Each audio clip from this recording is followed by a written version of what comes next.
Welcome back to the Blue Door Pub Thunderdome for another Bull with Andy Carlson, Minnesota's 87th best daily podcast coming at you. Everything and nothing. Sports adjacent, 5 days a week. Sitting shotgun today on this very interesting Monday is Uncle Nick. Follow him on Twitter at Nickison.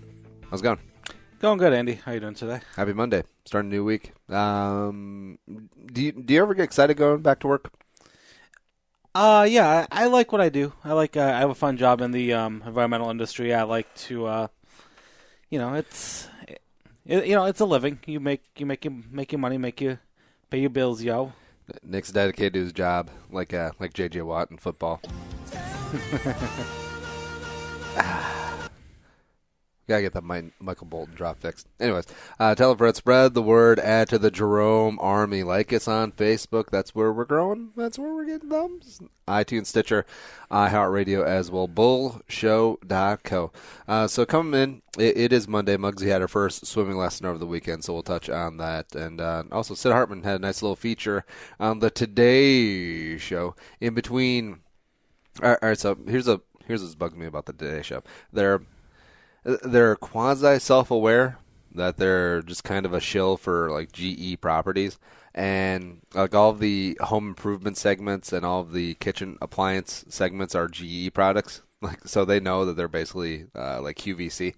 But on 30 Rock, like Matt Lauer has been on 30 Rock a couple times, and they'll poke fun at themselves. Like they'll be like, fun tip: if you pack a sandwich, that takes away a stop you need to make on a road trip, and you'll make better time and save a couple of dollars.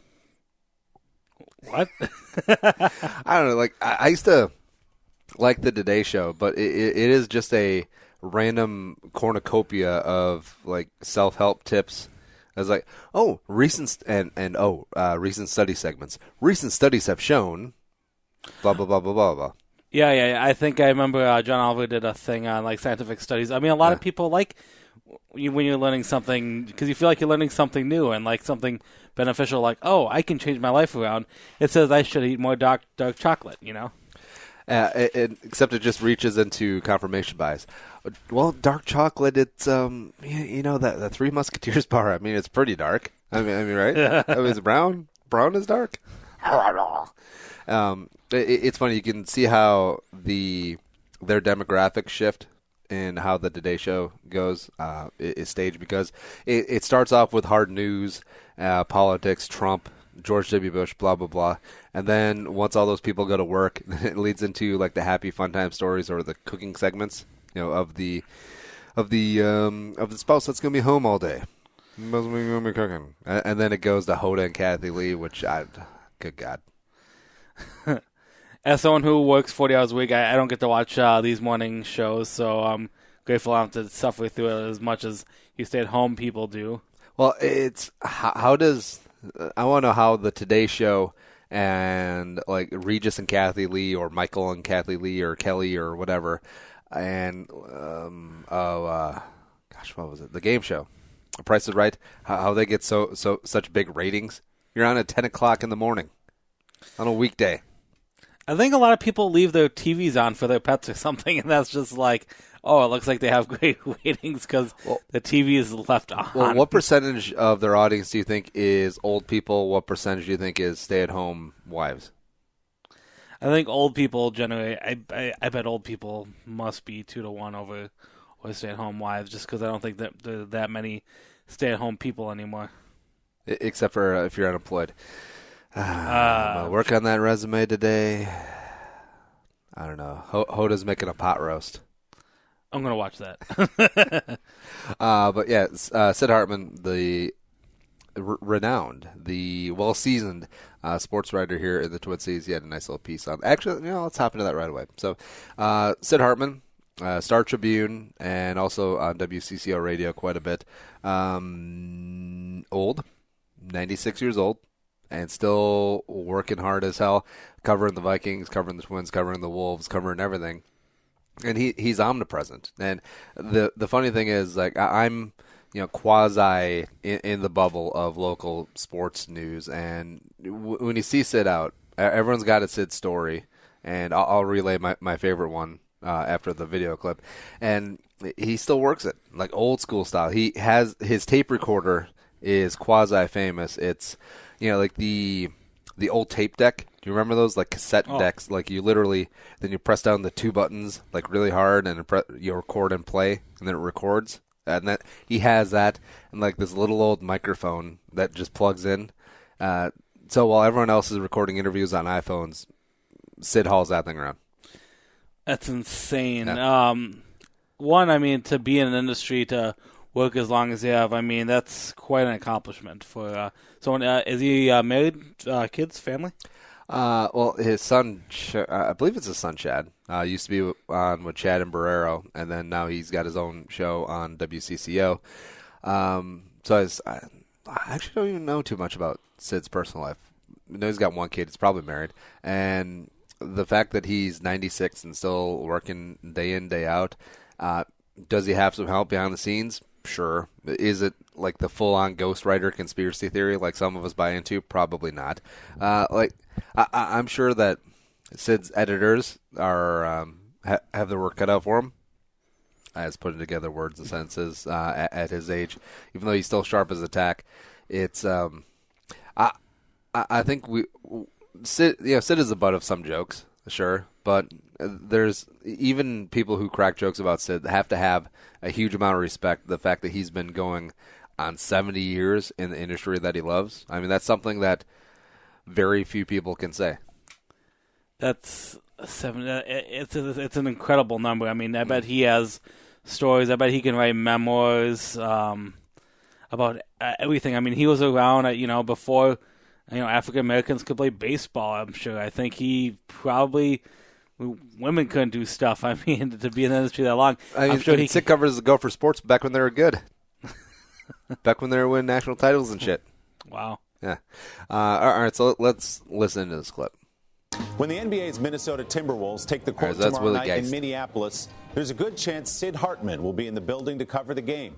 He's been on the sports beat in the Twin Cities for more than 70 years. Sid wrote his first column on September 11th, 1945. Never forget. And hasn't slowed down since. Harry Smith visited a sports icon for our Sunday closer. Wait. So September 11th, 1945. So that was a month after the Japan surrendered. So like Sid was like, we'll wait for after World War II. Then I'll get started. He probably fought in World War II. He's probably came back all right, now I need to work now. A 96-year-old man makes his way into the Target Center in Minneapolis. Target. He's not a former player or an old coach. He's a sports writer. Oh, Sid was His a coach. His name is Sid Hartman, a living legend. There's a statue of him outside the arena. I don't know if I'm a big deal. I mean, I'll be honest. I can't walk down the street without somebody identify me. They either hear me on the radio also yelling for you to get out of the way because you're walking so slow. This isn't a job. It's fun for me. The fun really started for Sid in the 1940s. He was running the Minneapolis Lakers, a team that would come to dominate the early days of the NBA. About the same time, he started writing for the Minneapolis Star-Tribune. He's still in the paper 3 times a week, 4 times a week during football season. And on Sundays, a double column. He's still in love with Christian Ponder, too, which is so weird. He's got the drive of a reporter half his age. He covers everything? Holy Make Zach that Bennett. A quarter of his age. Yeah, I'm well, Zach Bennett myself. cameo. I think Funny. if I miss out on a big story, I'm not very happy. Sid's son, Chad. How dogged is your father in pursuit of Hell, a story? Chad's old. Every bit as dogged today as he was when he first walked into the Star Tribune in the 50s. Chad's got to be like 55. He wakes up every day and thinks competition is what it's all about. That has changed zero, and that's what keeps him sharp. Sid's office walls are plastered with photos, sports Hall of Famers, and sporty people stuff. who are just plain famous. Sid Muhammad Ali, gets Bill to know Clinton, people, Tony Dungy. and when he does, they talk. How you doing? Glenn Taylor is the owner of the Minneapolis Timberwolves. He's also the owner of the Star Tribune. Okay, so you're his boss. I vaguely remember that. Yeah, well, let's laugh at that. I own the paper that he works for, but I tell everybody he's my boss. Which is kind of fair. Because when Sid does not give a calls, fudge. you call him back. He has no His problem. mom isn't even on there. 4 times in the evening. If he says, I have a deadline, I need the story. And he repeats that over, and he expects you to call him back, and I usually do. Sid broke his hip a month or so ago. He's not happy about it. It's getting in the way of him doing his job. I got a nurse there that bothers me, drives me nuts. With the help of Jeff Day, Sid keeps cranking out the columns. Oh, wait, he's got inertia, or he's got a nurse? I think I heard a nurse here. Oh. He says inertia he'd like to work till he's 100. Have you ever that's how thought he keeps about moving, retiring? No interest. I go crazy. I've retired. As long as I'm healthy enough to do what I'm doing right now, I'm going to keep on doing it.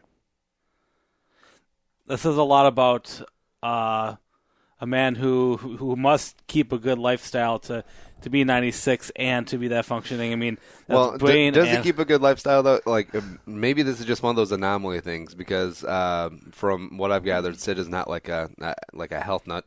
You know, he's not in the gym 6 days a week. He's he's like one of those stories of the 108-year-old woman from Georgia. It's like, oh, sweetie, what's your secret? Well, I drink a pitcher of sweet tea every day and smoke 2 packs of Pall Malls and eat a pound of bacon. I saw a College Humor video where they're joking about like the key to staying healthy. It's genetics and just like. Yeah, I mean, he must have healthy just the genes that keep him going. Yeah, so I wonder if Chad's like, yes, good. Hopefully mom's from good stock. Yeah. But, so my favorite Sid story, I think this one is told frequently. It's either by Kevin Seifert or Jim Suhan, so credit where it's due, one of the two. They were sitting in the media cafeteria. I think this might have been at the Metrodome or even Target Field, and the writers are sitting around shooting the shit, and then Sid comes up with this big bowl of like white liquid, and he eats it, and then he sort of slams his spoon down. Is like, this is the worst soup ever. And it turns out it was ranch dressing. Because the old people love soup. Yeah. So I love that he just motored through it. Yeah. That's hilarious. Or yeah, I want to know how it happened to not put 2 and 2 together. All right, so I'm gonna get some soup. It's right next to the salad bar. And it's right next to this red soup, this orange soup, this yellow soup. It's not even warm. Oh. Must be gazpacho. like white creamy gazpacho. That cannot be healthy. But still, the revenants that he has in this market, especially, and the respect, it's almost meme-worthy. Like, Sid is basically a meme. For local people, though, yeah. I mean, but it sounds like, judging by the video, it sounds nationwide. I saw a lot of fancy names, and I don't know. It sounds like it's mostly focused for basketball, but does he cover all 4? Oh yeah, he covers all the major sports. Like any, they mentioned 4 columns a week during football season. He's just as active in he's at every single Vikings home game in the press box. I find that so difficult to cover. The press box is named after him. Is it really? At U.S. Bank Stadium, yeah. I find it so hard to be so knowledgeable on all 4 sports. I mean, to keep up with all that, he must have some help with something. Or he lives at the stadiums. His nurse is Ghost Rider. Yeah. Yeah. Well, the thing is, like, sports writing back in Sid's day, it was really straight up reporting of this is what happened and this is who's involved, who, what, where, why, and when, right? And now sports writing has evolved into so much op-ed, and like there's so much analytics involved, and like there's so many things where I feel like sports writing nowadays, like take a Reef stuff. Arif Hassan of 1500 ESPN and Koldoma, his pieces are very statistics driven, analytic driven, and I don't think that you could be well rounded in like 4 or 5 major sports to be able to write all those columns and have that sort of depth. It's possible of doing just the gamers, like who, what, where, why, and when, have the occasional opinion piece, but something writers are much more specialized nowadays. Like you'll see a couple beat writers around that cover two sports. Like Brian Murphy at the Pioneer Press covers the Vikings, and I think he does some Wild stuff too. Don't quote me on that. But I think two sports is going to be the max. And you're never going to find a jack of all trades, 5 or 6 sports, and have in-depth analysis on it. Besides, hey, Amir Coffey's pretty good. I don't know. It sounds like he's happy doing what he's doing, and I think that's the most important thing to come off of it. I mean, it seems like he's enjoying it. To do something for 70-something years and enjoy it, I mean, that says a lot about picking a career and sticking beyond autoerotic asphyxiation.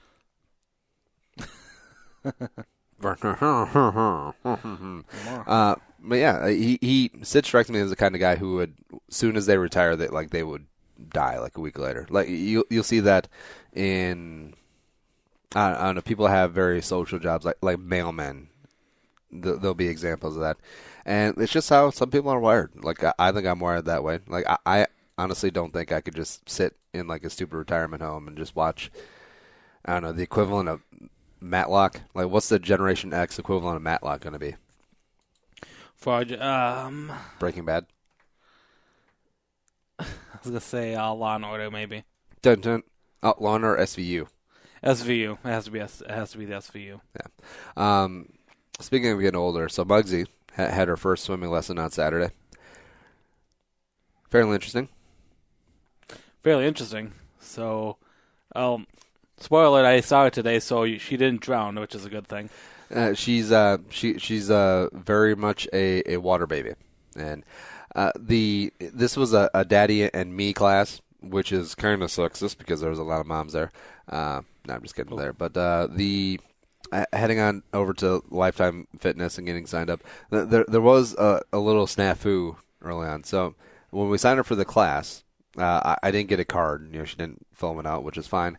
So I didn't know what time the class was on Saturday. So I just came in and I popped my head in during the week, during the gym. And I was like, excuse me, what time is the daddy and me swimming class? And she says 8:55. And it was like the main lady. So I was like, all right. So she must know. So we show up at 8:55 and sign in. And then the dude's like, yeah, that class is until 10. I'm like, son of a bitch. So we just sort of hung out at the gym. We got a coffee.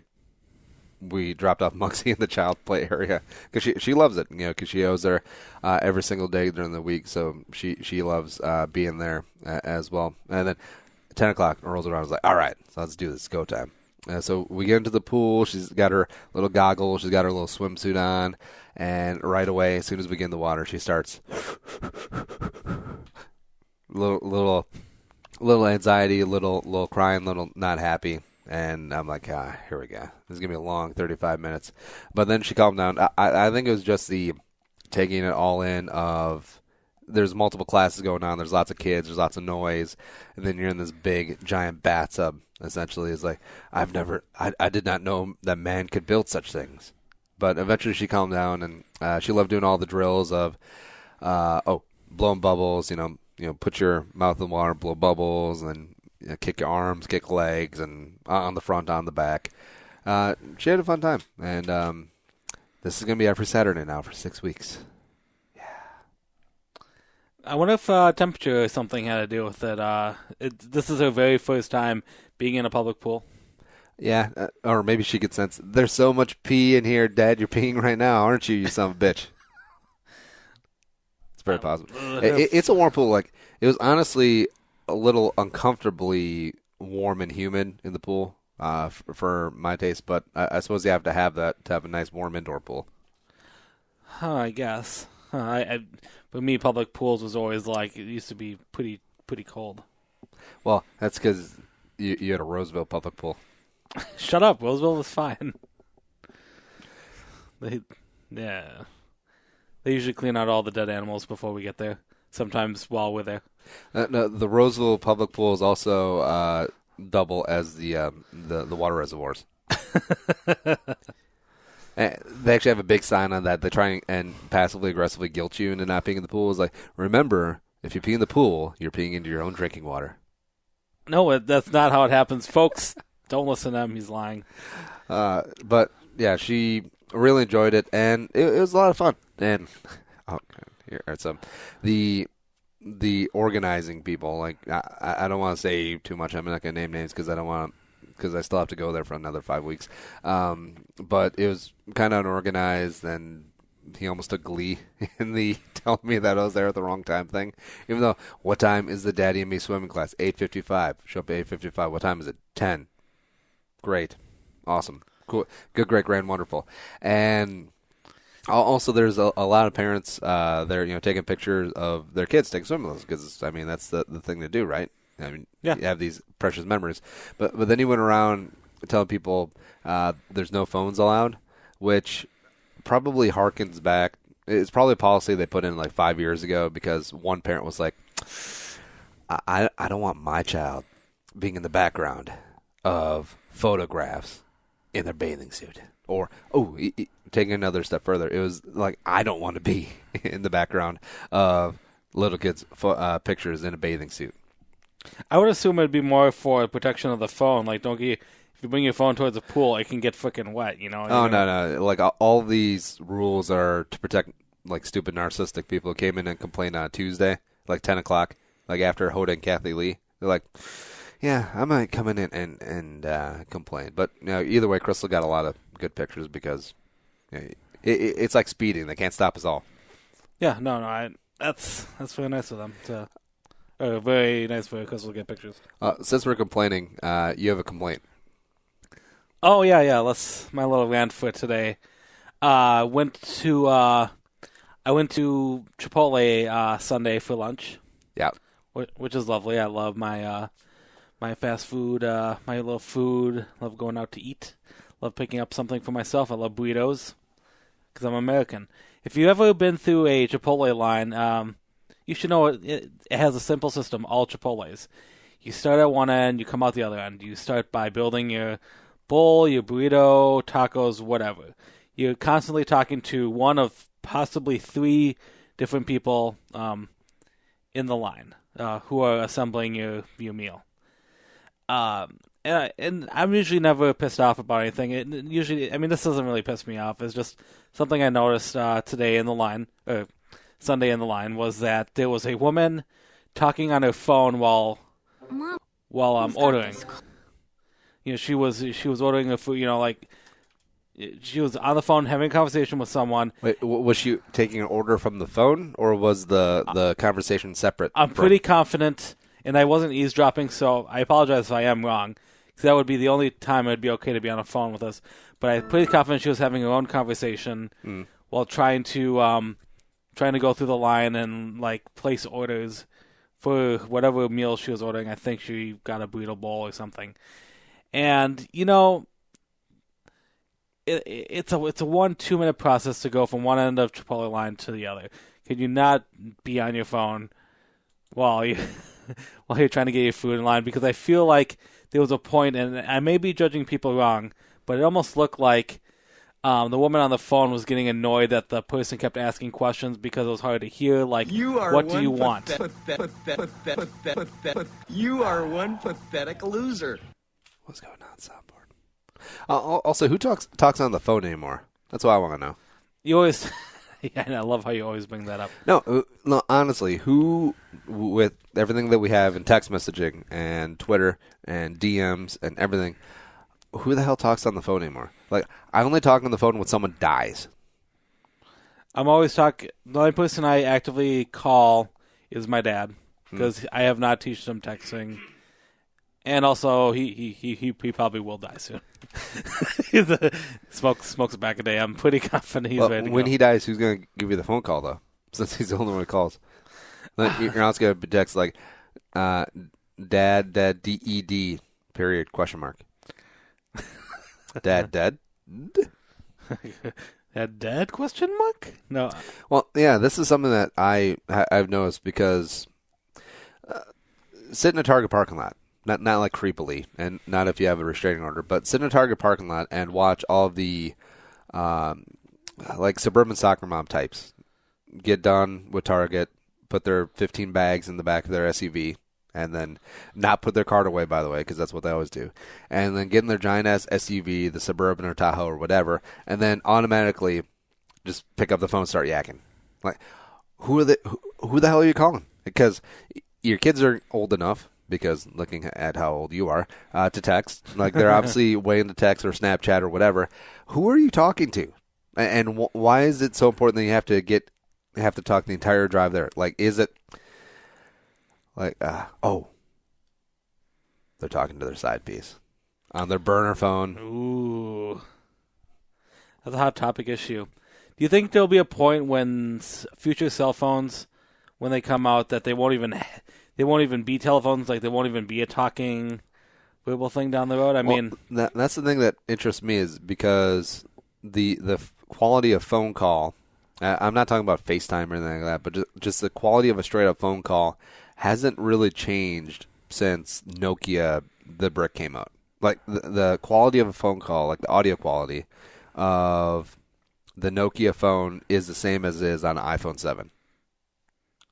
Wow, I never thought about like that. Yeah. I will agree with you on that one. Yeah, I mean, that's the only part of the phone, ironically, that has not been upgraded. Like, everything else, from apps to interface to music to, you plug the headphones into the bottom. Oh, you don't even plug the headphones in. No, the only thing that the phone was actually primarily created for has not changed since 1992. I mean, how? You know why? It's because people don't demand it, because no one talks on the phone anymore. I don't think we would ever lose that ability, though. I do think there's that small niche of people who do that, who have to talk. My aunt's on the phone all the time talking to relatives. Some people, it's because they're old and they'll die. Like, in 50 years, no one will talk on the phone. I hope someone saves this podcast, and I hope in 50 years, I'm curious if that's what it will be like. If everyone's going to be all, if it will be all to a text system, or even something new that we haven't thought of yet. Thinking back, in the past calendar year, when not work related, because we obviously talking on the phone for work stuff, I would say in the past calendar year, I've maybe spent an hour total on the phone. An hour. Like talking personal calls, not like calling in to like the hospital's customer service to get something fixed. No, it's not like that. But personal phone calls, like, hey, me calling you, be like, hey, what's going on? Under an hour, because all of those phone calls are 30 seconds or less. And that's the other thing too. Yeah, I would say if people are on the phone, I feel like it's much less, more like people like, hey, where you at? Okay, coming, bye. Something interesting. I'm going to try to look up my Verizon plan to see if I can see how many minutes I'm on the phone, because I know it tracks it. I know it's extremely low. My father, as I said, on the other hand, I know he uses way more phone calls than me. Hello, yes, Nicky? Hello. This is Gallegos. I'm just kidding. Gallegos, not do you remember who Gallegos was? I know that name. He was an economics professor. He was my advisor, and he was a small Filipino man as well. Back in Winona, right? Yeah. Oh, yeah. Okay, I remember. Yeah, and I love the guy, except in the econ students, we had the ongoing impression of Gallegos. Oh, my God. That's so funny. First day of econ, like intro to econ. Well, let me tell you one thing, is that there's no such thing as a free lunch. The only thing that is free is nothing. Oh, really blew our mind. Also, he loved Dunkin' Donuts. Oh, really? Yeah. He'd always tell stories about him and his wife traveling the country and then always getting lunch at Dunkin' Donuts. Like, who gets lunch at Dunkin' Donuts? Like, what do they even have? What's Dunkin' Donuts lunch menu? But they had like a hidden burger menu or something. No, it was so great. And if you complain enough, they will, many times Dunkin' Donuts attached to McDonald's. They will go over, get a Big Mac, come back, cut a donut in half, put the Big Mac on the donut. You have a donut sandwich.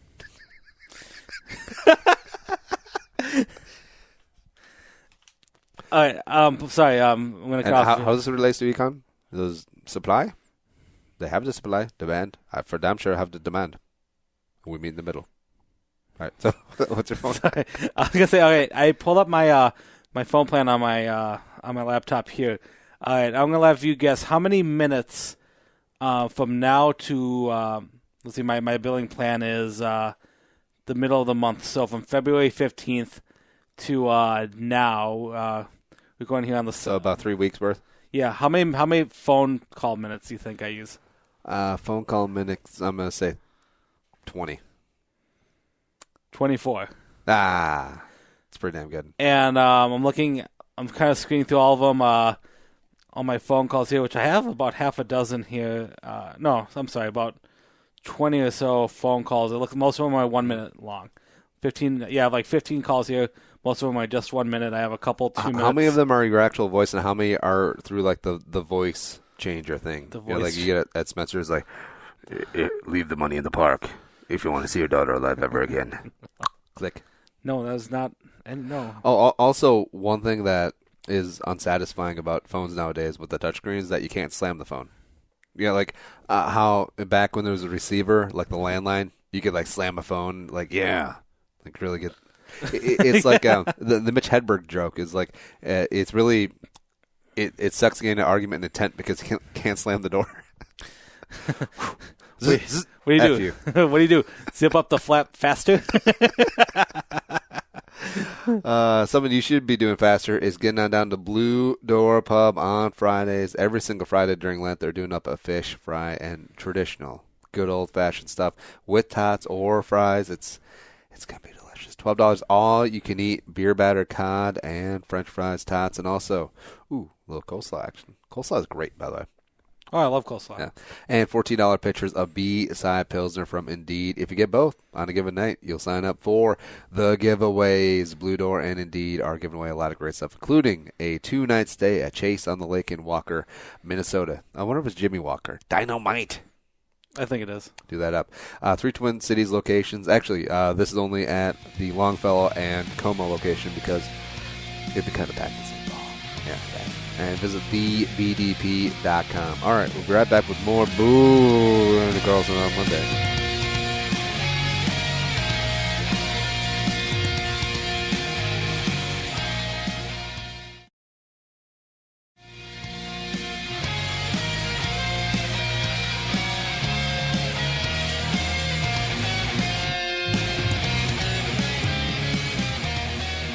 And coming back into the Blue Door Pub Studios for Monday's edition of Bull with Andy Carlson. We got Nick sitting here as well.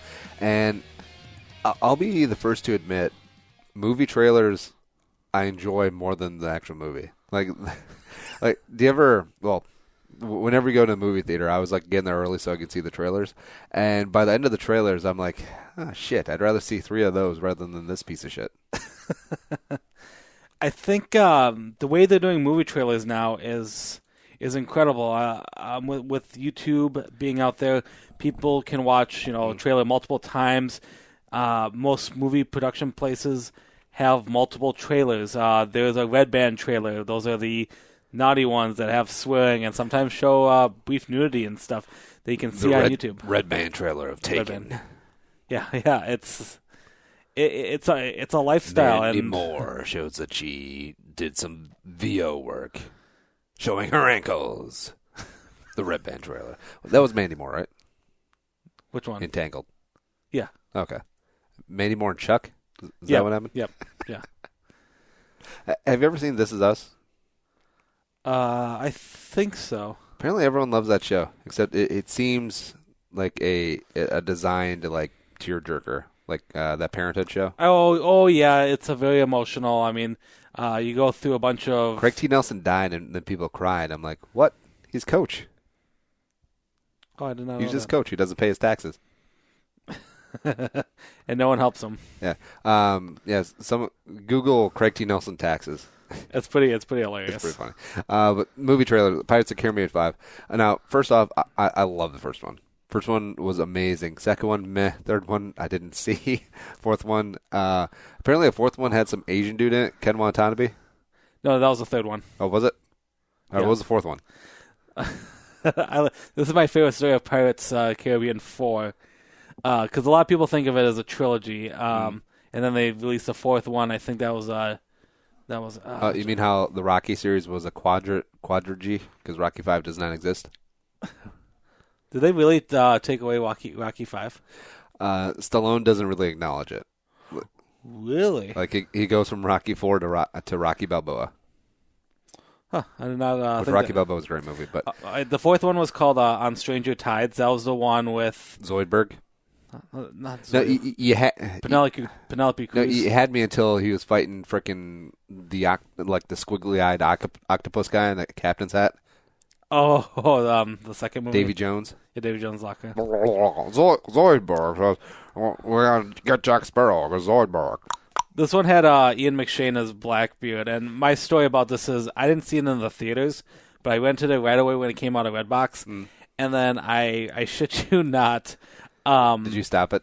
No. I watched it and I was like, it was an average film. It had its action, whatever. It wasn't memorable though, and I'll tell you how not memorable it was. I end up renting it again, and halfway through, I didn't realize that I've seen it already.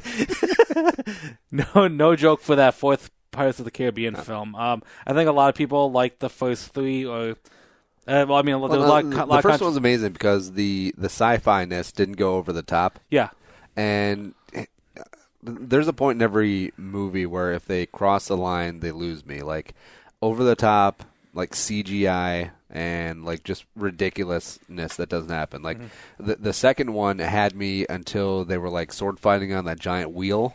Oh, and I'm like done. Like Indiana Jones and the Kingdom of the Crystal Skull. That was a great movie until the CGI jungle scene. Yeah, where they like Shia LaBeouf is getting hit in the nuts by like coconut trees and stuff. And he's swinging with the monkeys. Yeah. And then I was like done. But the first one didn't do that. First one was just a straight-up great movie. Now, the fifth one, Dead Men Tell No Tales, is supposedly going to be the last one, but I feel like they've said that about the last two. Yeah. They're trying to milk Johnny Depp in this series as much as they can. They're trying to make him money because Johnny Depp's like, I need more money. Amber Heard is a crazy bitch, except she's got amazing lawyers. I was gonna make an excuse that they probably lost money with the last Pirates movie, but it looks like no, they made quite a bit overseas. No, this is the whole Pirates thing. This happens a lot with movie franchises that are successful. Is that it's like in Vegas when you're shooting dice and then you're on a hot streak. You're like, let it ride, and then you should have stopped when you were ahead. This is exactly like this. Like they probably should have stopped after 3. Yeah, except they keep pressing it. Let it ride. All right, so this is Dead Men Tell No Tales. Pirates had infected the seas for generations. What's this guy? Oh, Javier Bardem. Yep. So I vowed to eliminate them all. He's playing the bad guy. I will kill the pirates. There was this boy. And look what they do. CGI young Johnny Depp. No, those 21 Jump Street Johnny Depp. Yeah. He took everything from me. He took everything. And filled me with... Why is there so much explosions on a pirate ship? Gunpowder. Rage. I must kill Rufio. Jay Buckheimer. The dead have taken command of the sea. They're searching for Pearl, a girl, and a sparrow. I have heard stories of a mighty Spanish captain whose sons had been killed. Also, is Barbosa dead? No, men, no. Pirates. He was brought back to life in the second I once movie. knew a Spaniard named something in Spanish. He's coming for you. Where's your ship? Your crew? Don't worry about it. Your pants? Jack! I'm so sorry, were you still talking? This Memorial Day, Johnny Depp needs money. In Pirates of the Caribbean 5. Well, the voice I don't think was cheap. From this moment on, we are to be allies. Oh, this is replacement Orlando Bloom and replacement Keira Knightley. Yep. Oh, they got zombie sharks. They brought back the monkey. They brought back a lot of characters. What a horrible way to live. You will pay for what you did to me.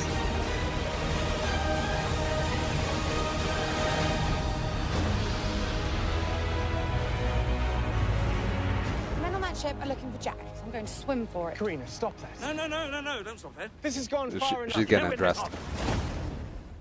I saw her ankles. You'd have seen a lot more if you kept your cake hole shut. So it's depending a lot on, obviously, the humor that Johnny Depp portrays as Jack Sparrow. And I know the fourth movie, like a lot of people, weren't in it. Obviously, the two main good guy characters, Orlando Bloom, Keira Knightley. Groot. But they are bringing back Orlando Bloom for this one. It's not in this trailer, but in a different trailer. Is it going to be a short, little, stupid cameo? I think it's supposed to be a short, stupid cameo. I'm Orlando Bloom. I've got so much else going on. He's doing fine. Lord of the Rings. Elizabeth Downtown 2. I feel like everyone's in Lord of the Rings. Everyone should be in is the news. You are fake news. Sir, go ahead. George Bush doesn't care about black people. I ain't got time to bleed. You can't handle the truth. The news with Uncle Nick. You know that George W. Bush has been doing the media rounds? Oh, yeah. Like, he's been on a couple late night shows. He was on, I think he was on the Today Show or Meet the Press this morning. Yeah. Wonder why. It's politics. It's too hard to follow politics now. I mean, I think... maybe he's got a book coming out. Either he's got a book coming out, or he's doing a favor for the party, or he's got a speaking tour coming up. Because you just don't come out and do a media tour as a former president just for shits. I'm thinking it's something for the party. The party. I think it has to be for the party. I know. Yeah, because the Republicans really need to be boosted up right now. They're right now. Everyone's Democratic Party's fallen. All right, let's get some news. All right. First headline story I want to talk about is there's a theater in Alabama that's planning to cancel the screening of Disney's Beauty and the Beast due to the inclusion of a gay character. Let's see. Movie theater. It's actually a drive-in, the Hangegard Drive-In Theater. And because... No, it's not a drive-in. Just all of Alabama movie theaters have no roofs. Oh, I guess. Anyway, for those who've seen Beauty and the Beast and to know that there's a remake coming out starring the beautiful Emma Watson, the character of LeFleur, if you guys remember the bad guy from the friend of Gaston, in this live-action remake will be gay. And obviously Alabama, a state of the South, has different views, and the company is saying that they want to take a stand. They don't want to expose young kids seeing it. They're just doing this for publicity, which is fine. I mean, how many times do movie theaters not show movies and it just doesn't get noticed? Like, you don't see the movie on the marquee, or since it's a drive-in, like they'll just show a different movie. No, they're making a statement here, but it's like whatever. But also, so Disney, I get that this is important. This is a step in the movement, but why do you have to hammer everyone over the head with politics and LGBT stuff? Like, I get it; it's very important. Support it. Want everyone to be who they want to be who they want to be with, but then just trying to hammer this home in all these movies, and just let it be a kids movie. You don't have it be overt politically. The thing is, I don't think this was like an over the top like. Beauty and the Beast to open up about what to expect from the highly anticipated live-action movie. And we want to get you caught up on what they're saying. And to help us, we've got Jen Perro, senior news editor for Entertainment Tonight. Boring. This year. So a couple of fans, of course, started speculating on social media that Josh Gad's performance in this character seemed to be gay. It was never, ever written in the script as it was. Director Bill Condon said, it was never it's his like intention the two guys from Rogue One are gay, right? for this character specifically to be gay. No. It's just the way that Josh had performed it. You and look the very way that despondent he was about that. acting in That's not what the one internet scene says, Nick. That's getting a lot of people to speculate, do we have our first gay character in a Disney film? So the director said, I'm going to leave it to you guys. It's wonderful. I can't believe I'm actually talking about this, that this is even a big deal or a conversation in 2017, that we do have a gay character in the Disney movie. But yeah, it's kind of just like open to everybody's, translation, their own experience. Up for interpretation. Exactly. Okay, another reason to go see the movie. Right? I'm excited. This looks amazing. And all the parents will be like, Mommy, why is Josh Gad trying to kiss the much handsomer man? Doesn't he know that he's out of his league? Oh, my God. Because isn't Gaston Luke Evans? Yes. Luke Evans is an openly gay man, which is ironic. No. I don't think Luke. No, Luke Evans is gay. Is he really? Yeah, because he was on Girl on the Train, and then, as I do during all boring movies, I just start like IMDbing and Wikipediaing like everyone. But Luke Evans is gay in real life. Josh Gad straight in real life, and then in the movie it's flipped. It's kind of funny. Oh, he is openly gay. Yeah. He played Zeus in The Immortals. That was a really cool movie. No, see, no one that Dracula. handsome can't be into other people that are that handsome. It's fact of life. I have no comment. Yeah. Anyways, still gonna see this movie. I don't really care. Like the Candelabra was pretty gay in the original Beauty and the Beast. What was his name? Garcon? Which one? The Lumiere. Oh, Lumiere. Hey ho. Lumiere. No. Yeah, he was totally gay. Or Chip was gonna be gay. Or French. Chip was probably gonna be gay. That should be a game coming up. Gay or French? Get our producer Allie on that. All right, what's next? All right. Some tech news here. The Nintendo Switch came out over the weekend. Oh, by the way, Ursula was completely a lesbian. I thought someone else posted that. Yeah. Ursula was completely like trying to Rosie O'Donnell like butch lesbian Ariel. Like 100%. We'll talk about it another day. I want to give me your voice because that's only the start. Oh my God! All right, sorry, go ahead. All right. What just came? Nintendo Switch is the newest video game console that's coming out from Nintendo. It came out over the weekend. Want to bring up a little bit. Disney doing gay movies, Nintendo doing switching. Different strokes for different folks. Everybody. All right. So, what is this video game system?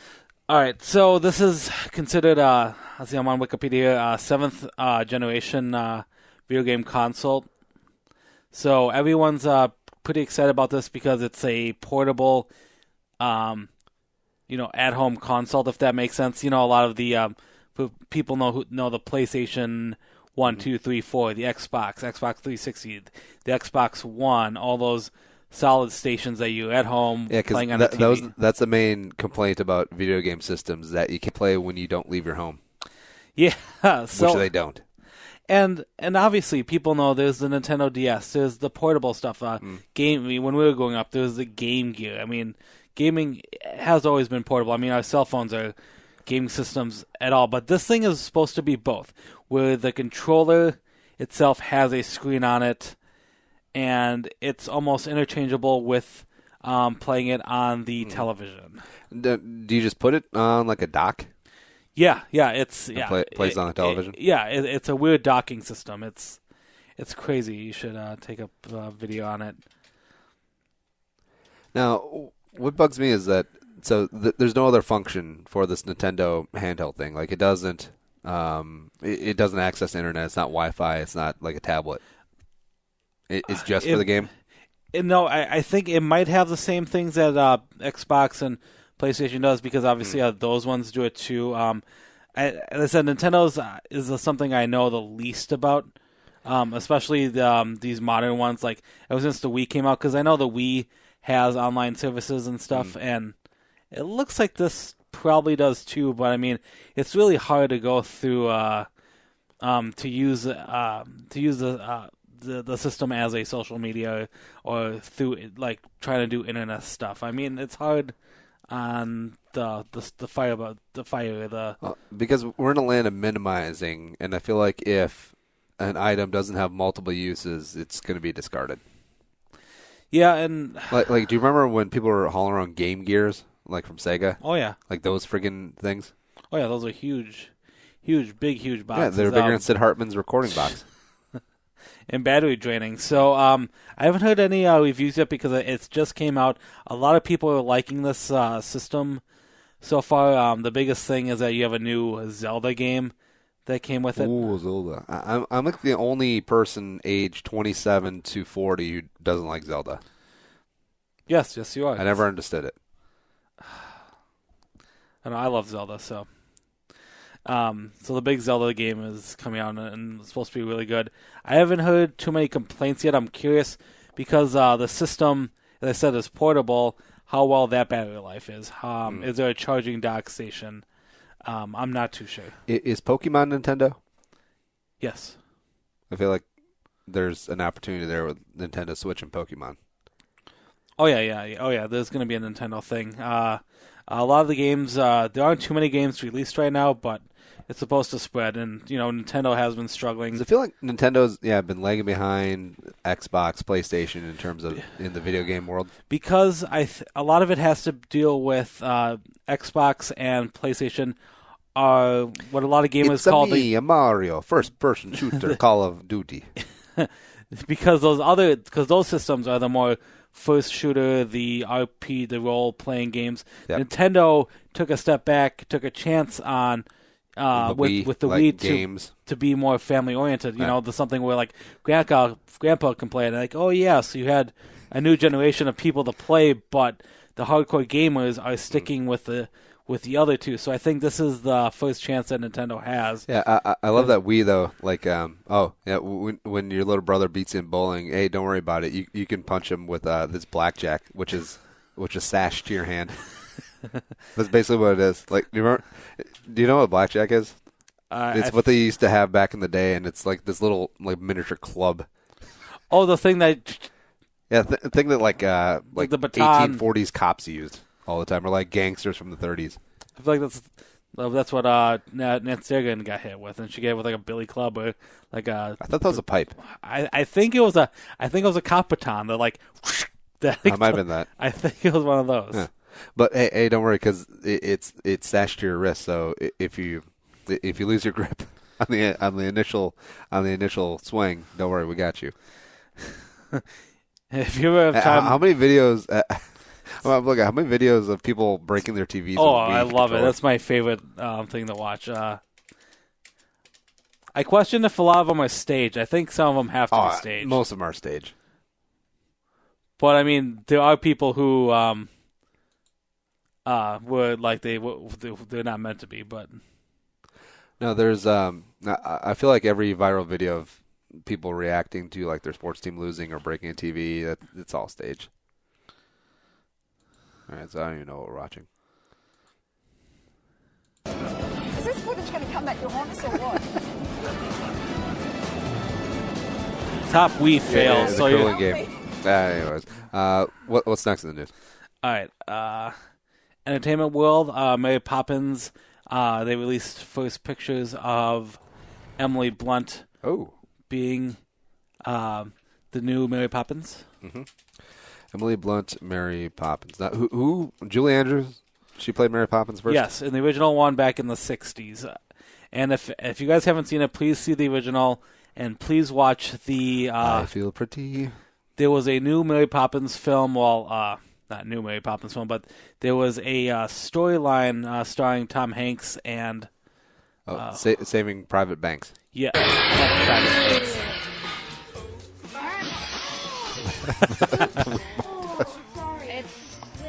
It's all right. It slipped.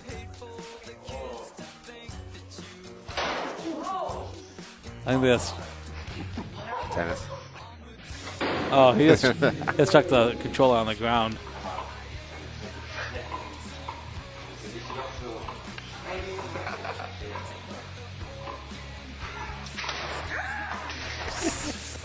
Yeah. It's stuck in the controller. Yep. All right, so Emily.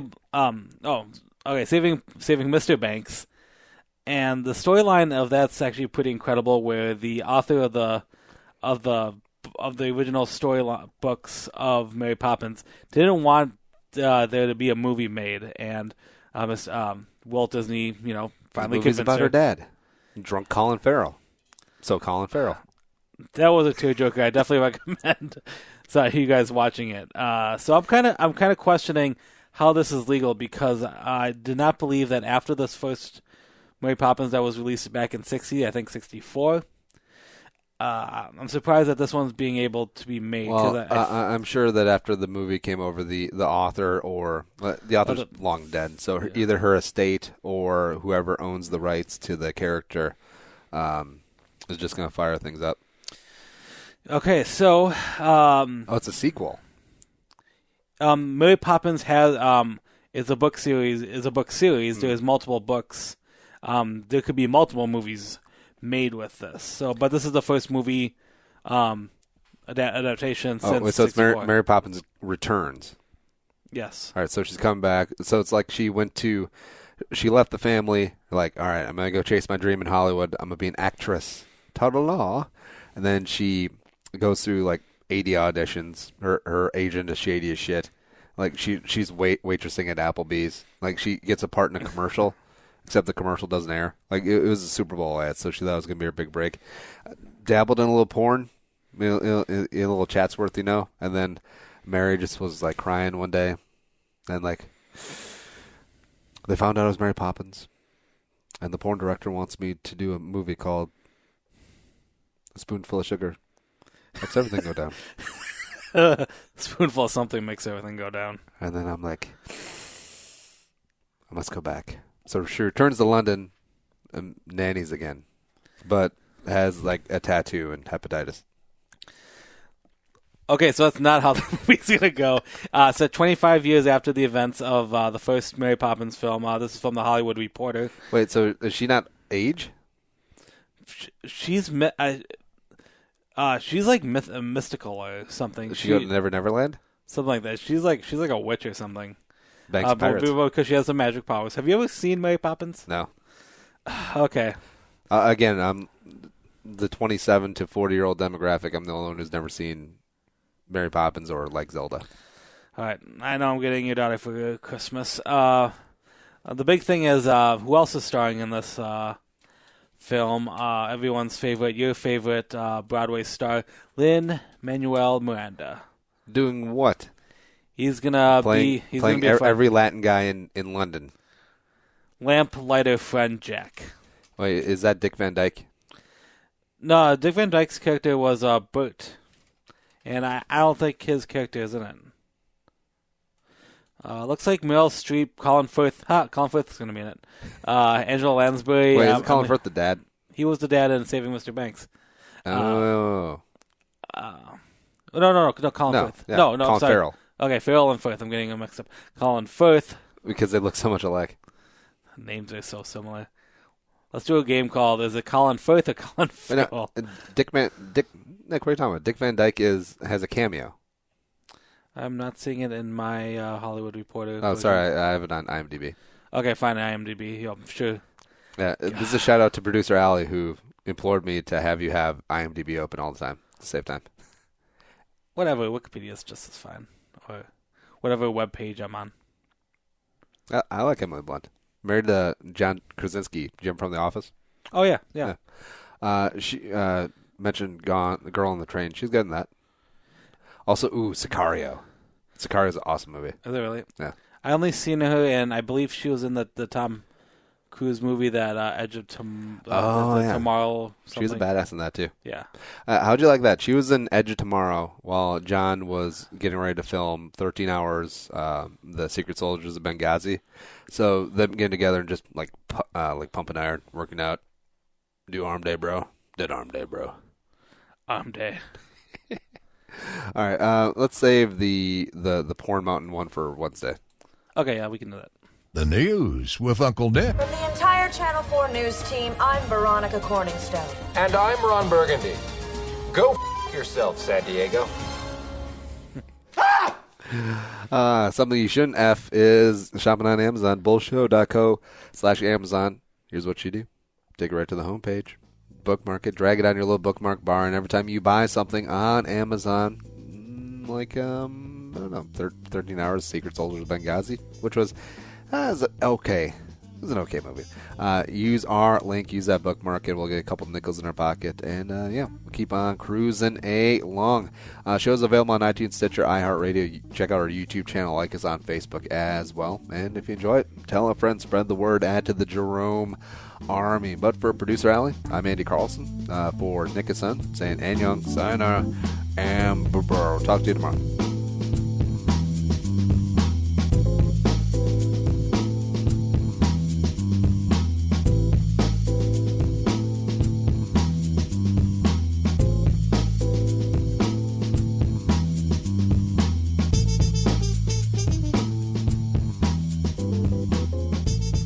Thanks for listening to Bold with Andy Carlson, Minnesota's 87th best daily podcast. Download the show on iTunes. Everyone's middle name is Jerome.